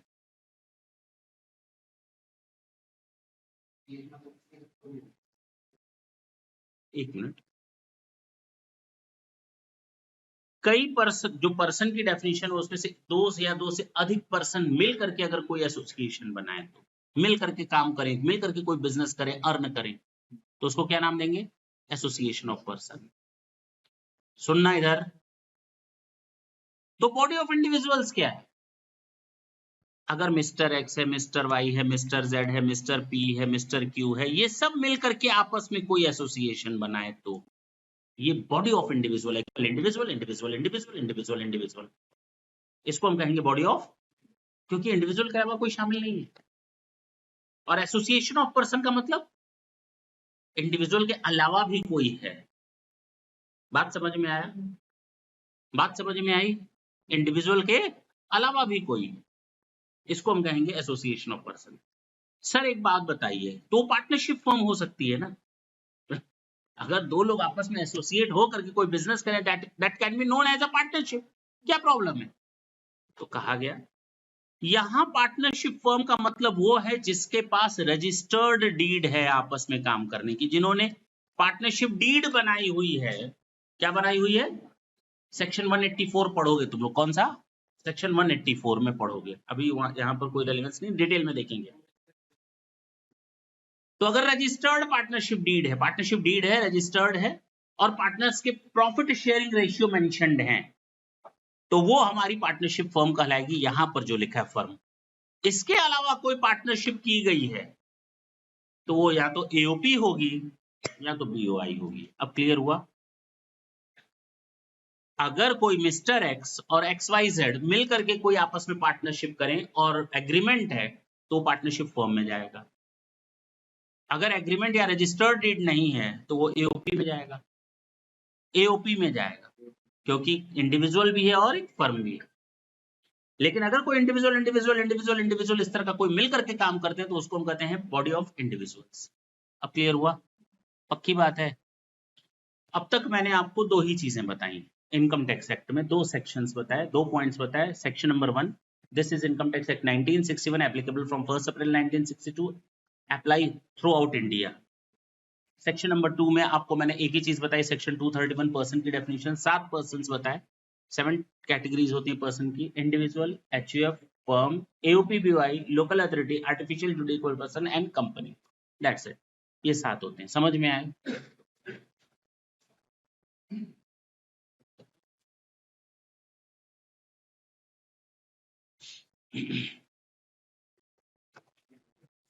जो भी टैक्स का ट्रीटमेंट होता है ना, वो एसएससी के ऊपर होता है। किसके ऊपर होता है? हाँ, किसके ऊपर? बात नहीं, एसएससी के ऊपर होता है। एसएससी को हिंदी में कहते हैं, सुनो इधर, जिसको डिफाइन किया है सेक्शन 2 सबसेक्शन 7 में। क्या बोलता है? एवरी पर्सन, हर एक वो पर्सन, पर्सन कितने तरह के होते हैं? 7। एवरी पर्सन, पर्सन कितने तरह के होते हैं? अब तो क्लियर है ना? तो जब पर्सन लिखा है तो यहाँ पर्सन का मतलब वही सेक्शन 2 सबसेक्शन 31 वाले, every person in respect of whom any proceeding under this act, इस एक्ट में जो कुछ भी उसके ऊपर काम चल रहा है वो एसएससी कहलाएगा। मैं टैक्स देता हूं, आई एम एन एसएससी। मुझे टैक्स देना है, पहली बार मेरे ऊपर लायबिलिटी जनरेट हो रही है, again I am an SSC. Government कह रही है टैक्स दो, मैं कह रहा हूं नहीं मैं टैक्स के लायक हूं ही नहीं, तो क्या मैं एसएससी हूं? गवर्नमेंट कह रही है टैक्स दो, नोटिस आई है, और मैं कह रहा हूं गवर्नमेंट से मैं तो टैक्स देने लायक हूं ही नहीं, मैं तो उस कैटेगरी में आता ही नहीं, तो बताओ मैं एसएससी हूं या नहीं? अगर आपके ऊपर कोई प्रोसीडिंग चल रही है तो भी आप एसएससी माने जाएंगे। बात समझ में आई? इन रेस्पेक्ट ऑफ whom, बात सुनो, any proceeding under this act has been taken for the assessment on his income और income of any other person for which, ये डिटेल में बाद में करेंगे। ठीक, इतना समझ में आया? एसएससी कौन? जिसके ऊपर जो टैक्स देता है, जो टैक्स देने वाला है, या जिसके ऊपर गवर्नमेंट की ओर से प्रेशर बनाया गया है कि आप टैक्स कैटेगरी में आते हो, तो ये सारे लोग क्या कहलाएंगे? एसएससी। अब ये जो आगे जो लाइनें लिखी हुई ना, for which he is accessible of the income of any other person, ये सब क्लबिंग ऑफ इनकम में डिटेल में पढ़ोगे, अभी टेंशन लेने की जरूरत नहीं है। अच्छा एक बात बताओ, मैंने कहा इनकम टैक्स एक्ट में जब भी असेसमेंट होता है, जब भी कोई काम होगा, वो फाइनेंस ईयर में होगा, यानी कि फाइनेंशियल ईयर में, और ये स्टार्ट होता है 1 अप्रैल से और एंड होता है 31 मार्च को। यानी अगर हम इस साल की बात करें तो हमारा फाइनेंशियल ईयर कहलाएगा 1 अप्रैल 23 टू 31 मार्च 24, और असेसमेंट ईयर कहलाएगा, सुनना मेरी बात, इसको हम डिफाइन करने जा रहे हैं, 1 अप्रैल 24 से लेकर 31 मार्च 25।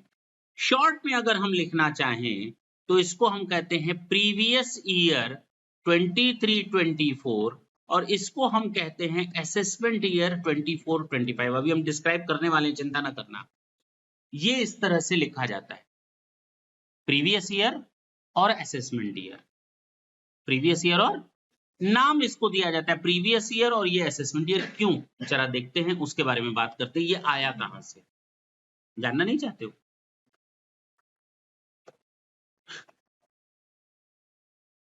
क्यों नहीं जानना चाहते?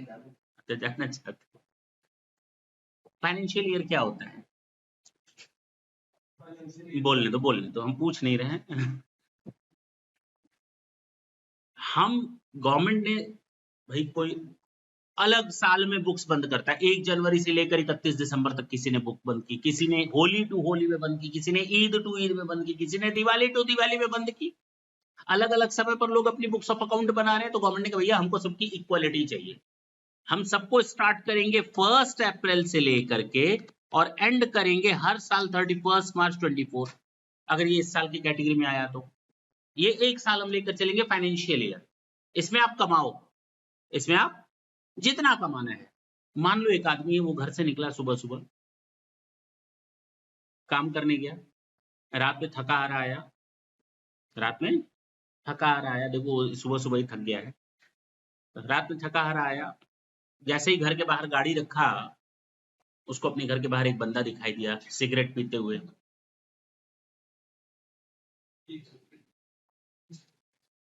तो पूछ रहा है बंदा, कहाँ से आ रहे हो, कमा कर आ रहे हो? कह रहे हाँ। कितना कमाए दिन भर में? कह रहे तुम कौन होते हो? कह रहे हम इनकम टैक्स डिपार्टमेंट से। जितना कमाए हो दिन भर में जरा हिसाब किताब दे दो। उसने दिन भर का हिसाब किताब दिया, वो टैक्स लिया चला गया। अगले दिन फिर थका आ रहा आया वो रात में, फिर वही खड़ा हुआ मिला, फिर टैक्स मांगा। ऐसे चलता है क्या? नहीं तो 2-4 दिन में तो चाकू मार देगा उसको। है कि नहीं? ऐसे पॉसिबल नहीं है। तो इसको क्या करें, वीकली कर देते हैं, हाँ मंथली कर दें, ईयरली, अर्ली नहीं ईयर, ईयरली कर देते हैं, सलीना कर देते हैं, ठीक है। तो गवर्नमेंट ने पूरा 1 साल आपको दिया है, आपको जितना कमाना है कमाओ। गवर्नमेंट ने पूरा आपको 1 साल दिया है, सीधे बैठो, जितना कमाना है कमाओ। हम आपको पूछने भी नहीं आएंगे, जितना कमा सकते हो कमाओ। लेकिन हाँ, जब साल खत्म हो जाएगा तो उसके अगले साल आप हमें टैक्स दोगे, उसके, जिसको हम कहेंगे असेसमेंट ईयर। एसेस करना, आपकी जितनी इनकम है उसको हम एसेस्ड करेंगे, कैलकुलेट करेंगे और उस पर आपका टैक्स तय करेंगे, फाइनल करेंगे। यानी इस साल अगर आपने 8 लाख रुपए कमाया तो इस 8 लाख पर जो भी टैक्स का फाइनलाइजेशन होगा वो असेसमेंट ईयर में होगा। बात समझ में आया? इसको हम कहते हैं एसेस्ड, असेसमेंट ईयर। अच्छा, इस साल कमाया, इस साल टैक्स दिया, तो फिर इसके अगले साल ही तो कमा पाएंगे। इस साल कमा पाएंगे क्या?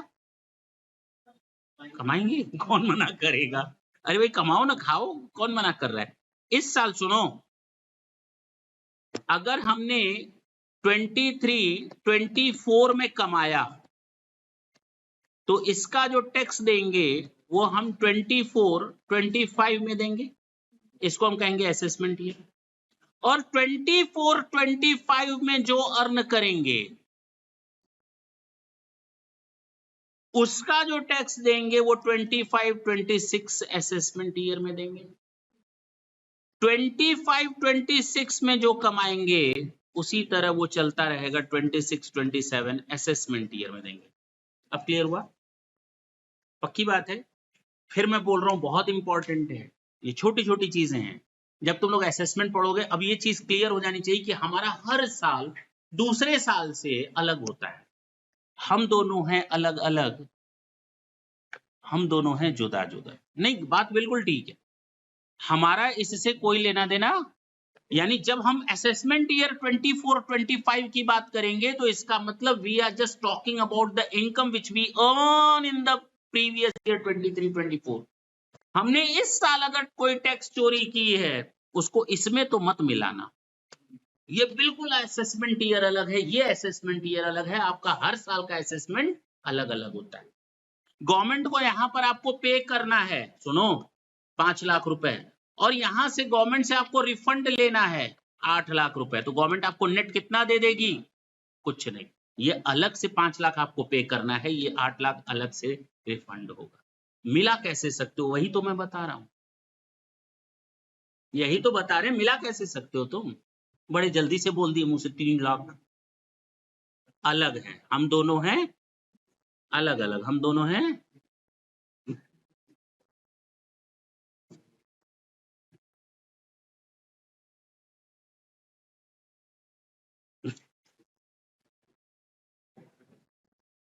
सुने ढंग से, हमने 2 और चीजें खत्म कर ली जो इंपॉर्टेंट थी। पहला हम पढ़ते हैं सेक्शन 3 प्रीवियस ईयर। सोचो, हमने आपको थोड़ी देर पहले कुछ गलत बताया, क्या? कि जितनी भी डेफिनेशंस दी है ना, ऑल द डेफिनेशंस, मैंने ऐसा वर्ड कहीं नहीं यूज किया था, all the definitions are given under section 2। मैंने कहा था डेफिनेशन पार्ट सेक्शन 2 में कवर होता है। मैंने ये वर्ड नहीं दिया था कि all the definitions are given to you under section 2, ये वर्ड मैंने नहीं यूज किया था। तो अगर ये समझते हो कि मैंने इस तरह से बोला था तो तुम लोगों की सोच की फर्क है, क्योंकि सेक्शन 3 ये बताता है कि हम प्रीवियस ईयर को डिफाइन करेंगे अलग से। और प्रीवियस ईयर का मतलब मैंने बताया ना, जिस साल कमाते हैं वो प्रीवियस ईयर होता है, और जिस साल टैक्स देते हैं वो असेसमेंट ईयर होता है। जिस साल कमाते हैं वो प्रीवियस ईयर होता है, जिस साल टैक्स पेमेंट करते हैं वो असेसमेंट ईयर होता है। तो प्रीवियस ईयर की डेफिनेशन दी हुई है, तुम लोग खुद बताओ प्रीवियस ईयर की डेफिनेशन क्या देगा? Previous year means the financial year. Previous year means, इसमें कुछ दूसरे तरह से लिखा है, मेरी बात समझना। Previous year means the financial year. ये फाइनेंशियल ईयर तो है, 1 अप्रैल से स्टार्ट हो रहा है, 31 मार्च को खत्म हो रहा है। Previous year means the financial year which is immediately preceding the assessment year, जो बिल्कुल असेसमेंट ईयर के पहले वाला है। Previous year means the financial year which is immediately preceding the assessment year. फिर बोलो, previous year means the financial year which is immediately preceding the assessment year, जो बिल्कुल assessment year के जस्ट पहले हो। नहीं समझ में आ रहा? which is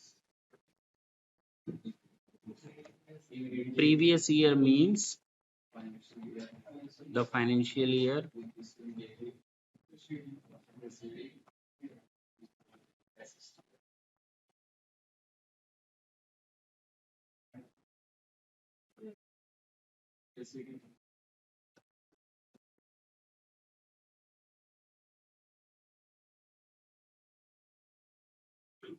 ठीक है।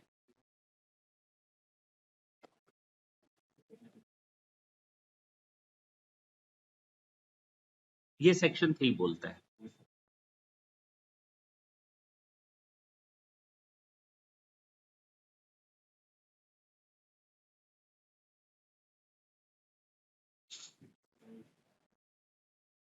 मैं हल्का सा हिंट दे रहा हूं। इसको हम लोग नेक्स्ट सेशन में देखेंगे। ढंग से सुनो क्या बोलने जा रहे हैं। गवर्नमेंट ने कहा आप प्रीवियस ईयर में जो कुछ भी कमाएंगे 1 अप्रैल 2023 से लेकर 31 मार्च 2024 में उसका टैक्स हम कब लेंगे? असेसमेंट ईयर में 1 अप्रैल 24 से लेकर 31 मार्च 25। इसको हम 23-24 बोलेंगे और इसको हम 24-25 बोलेंगे। हाँ या ना? नॉर्मली यही चलता है, लेकिन गवर्नमेंट ने कहा कुछ केसेस ऐसे हैं जब हम आपका असेसमेंट ईयर उसी प्रीवियस ईयर में लेकर चलते हैं। आपका प्रीवियस ईयर और असेसमेंट ईयर सेम हो जाता है। क्या बोला मैंने? उड़ी बाबा। मैंने बोला कि जब गवर्नमेंट कहती है भैया कुछ ऐसी सिचुएशन या सर्क्यूमस्टांसेस हैं जब ये प्रीवियस ईयर का और असेसमेंट ईयर का एक्सेप्शन लग जाता है, यानी exceptions to the previous year. जिस साल हम कमाएंगे उसी साल हमको टैक्स देना पड़ेगा। Both will be the same, दोनों सेम हो जाएंगे। कुछ एक्सेप्शंस हैं, सुनना चाहोगे? अगर कोई नॉन रेजिडेंट का शिपिंग बिजनेस है, शिपिंग बिजनेस जानते हो ना, समुद्री जहाज, उस समुद्री जहाज में लोग भी बैठते हैं, सामान भी लगता है, या तो लोग विदेश जाते हैं या सामान भी विदेश में एक्सपोर्ट इंपोर्ट होता रहता है। और ये नॉन रेसिडेंट है। मैंने शिपिंग बिजनेस को कहा नॉन रेसिडेंट, यानी वो कोई इंडियन नहीं चला रहा। नॉर्मली दिमाग में बात बैठा लो, इंडियन नहीं चला रहा, अदरवाइज मैं गलत बोल रहा हूँ यहाँ पर। केवल इतना समझ लो, नॉन रेसिडेंट है। तुम तो ठहरे परदेसी, अभी तो चले जाओगे, वापस कब आओगे गॉड नोस। नहीं समझे मेरी बात। वो जा रहा है, जहाज खड़ा है, लोग बैठ रहे हैं, उसको ग्रीन सिग्नल मिल चुका है, उसको जितना कमाना था इंडिया से कमा करके जा रहा है। भाग कहाँ रहा है? जा रहा है, भाग कहाँ पाएगा? तो अगर वो जा रहा है तो जाते जाते टैक्स ले लो। पता नहीं वो 2 साल बाद वापस आए, 4 साल बाद दोबारा चेहरा दिखाए या चेहरा दिखाए ही नहीं, तो उसका टैक्स तुम्हारा जाएगा। बोलो, उससे तुरंत टैक्स ले लो, तुरंत असेसमेंट कर लो। सेक्शन 172 में मैंने क्या बोला? सेक्शन 172 में उसका तुरंत असेसमेंट कर लो। तो shipping business of a non resident, अगर कोई नॉन रेजिडेंट है, उसका कोई शिपिंग बिजनेस है, तो उसके छोड़ने के पहले पोर्ट से उसके ऊपर असेसमेंट कर लो, उससे टैक्स ले लो। लेकिन कस्टमर बैठे हैं, मतलब जो ट्रेवलर्स हैं वो बैठे हैं जहाज के अंदर, सामान रखा है तब तो ठीक है, इंतजार कर लेगा। लेकिन अगर ट्रेवलर्स बैठे हैं और इनकम टैक्स ऑफिसर कह रहा है, सुन पर्सन इंचार्ज को, कमांडर को, पहले टैक्स दो फिर जाओ, बताओ कितने लोग बैठे हैं, कितना कितना पैसा लिया। अब 2 दिन 3 दिन वो लोग ऐसे तो होगा नहीं, वो लोग तो वेट करेंगे नहीं। लॉग बुक वगैरह सब पढ़ोगे तुम लोग, चिंता ना करो। तो कहने का मतलब उनसे वो कह रहा है भैया कस्टमर बैठा हुआ है, उनको देर हो रही है, उनको जाना है, हमारा टाइम हो गया है, शेड्यूल हो गया, जाने दो। जाते हो तो जाओ, लेकिन इतना बताओ कि तुम नहीं रहोगे तो तुम्हारी बजाय इंडिया में कौन रहेगा टैक्स देने के लिए, जिसके ऊपर हम टैक्स लगा सकें। तो अपना कोई एक एजेंट फिक्स करके जाओ जिसको हम पकड़ करके उससे टैक्स ले सके। अगर तुमको इतनी ही जल्दी है तो जाओ ना, कौन मना कर रहा है, लेकिन अपना कोई एजेंट फिक्स कर दो। अब समझ में आया? नहीं। दूसरा, पर्सन लिविंग इंडिया, कोई भी पर्सन जो इंडिया छोड़ रहा हो, कहाँ जा रहे हो? सर हम विदेश जा रहे हैं। क्यों? वहीं जॉब करेंगे। अब कब आओगे? तो भाई जा रहे हो तो एनओसी लेते हुए जाओ कि तुम्हारे ऊपर कोई टैक्स बकाया नहीं है। तो यहां जितना हिसाब किताब है उसको फाइनल करो, फिर यहां से निकलो। तो अभी तक मान लो तुम जा रहे हो 15 अगस्त को आजाद हो रहे हो, 15 अगस्त 2000, तो 1 अप्रैल 2023 से 15 अगस्त तक जो भी इस साल कमाए हो है तो तुम्हारे लिए प्रीवियस ईयर ही, लेकिन जाते जाते टैक्स फाइनल करके जाओ, हम इसको आपका असेसमेंट ईयर ही मान ले। अब समझ में आई बात? तो दो मैंने बताया, shipping business of a non resident, person living India, जो आदमी इंडिया छोड़ रहा हो। 174 है, एओपी और बीओआई और artificial formed for a particular event और पर्पस। अगर एओपी, बीओआई या आर्टिफिशियल जुरिडिकल पर्सन ने अपने आप को एक टाइम फ्रेम के लिए बनाया है, चलो चलो हम लोग बिजनेस करते हैं 2 महीने के लिए, किसके कितने महीने के लिए? पार्टनरशिप कर ली 2 महीने के लिए, पार्टनरशिप कर ली 6 महीने के लिए। हमको रेलवे को सामान सप्लाई करना है, आधा पैसा तुम लगाओ आधा हम लगाते हैं, सामान सप्लाई करेंगे, जितना पैसा आएगा आधा आधा बांट लेंगे, तुम अपने रास्ते हम अपने रास्ते। This is called a joint venture. एक शॉर्ट टर्म टाइम के लिए, एक पर्टिकुलर फ्रेम टाइम के लिए हम लोगों ने अपना बिजनेस किया, उसको बंद करके चलते बने। भैया जा रहे हो ना, टैक्स देते हुए जाओ। नहीं समझे? अगर आपने एक टाइम फ्रेम के लिए बिजनेस खोला है और वो पर्टिकुलर इवेंट और पर्पस पूरा हो रहा है, तो आप अपना पेमेंट टैक्स का तुरंत कर दें, इसको अगले साल यानी असेसमेंट ईयर के लिए ना छोड़ें। खाता बंद, क्योंकि आप भी हो कर रहे हैं बिजनेस बंद। Person likely to transfer property to avoid tax. अगर गवर्नमेंट को ये पता चल जाए वो बंदा चुट्टा जमीन ट्रांसफर कर रहा है और टैक्स नहीं देगा, अगर गवर्नमेंट को ये पता चल जाए कि वो टैक्स चोरी करने के इरादे से कोई प्रॉपर्टी या एसेट को ट्रांसफर कर रहा है, तो भैया उसके लिए हम वेट नहीं करेंगे। अगर हमें डाउट हुआ तो हम तुरंत आपसे टैक्स लेंगे, उसके लिए वेट नहीं करेंगे। लाइकली वर्ड लिखा है, person likely to transfer property to avoid tax. Last, discontinued business. अगर आपका बिजनेस 20 साल 25 साल 30 साल 5 साल 10 साल से चल रहा था और इस साल बंद हो गया, इस साल बंद हो गया, मान लो 15 अगस्त के दिन बंद हो गया, तो ठीक है 1 अप्रैल 2023 से 15 अगस्त 2023 तक जो भी आपका टैक्स बनता है वो इसी साल टैक्स दे करके इसी साल असेसमेंट ईयर मना करके चले जाओ। तो अब तक मैंने 5 पॉइंट बताए, इसमें एक्सेप्शन हो भी गया कंप्लीट। पहला, shipping business of a non resident, person living India, time frame के लिए एओपी, बीओआई और artificial judicial person, discontinued business और transfer of property to avoid tax. ठीक है, अगर ये रीजंस हैं तो आपका प्रीवियस ईयर ही असेसमेंट ईयर बन जाएगा, आप टैक्स दे करके ही निकल सकते हैं। क्लियर हुआ? तो ये टॉपिक आपका कंप्लीट है, ये सब कंप्लीट है, ये सब कंप्लीट हो गया। नेक्स्ट सेशन से हम लोग सेक्शन 4 एंड 5 स्टार्ट करेंगे। ठीक, टाटा बोले। Thank you.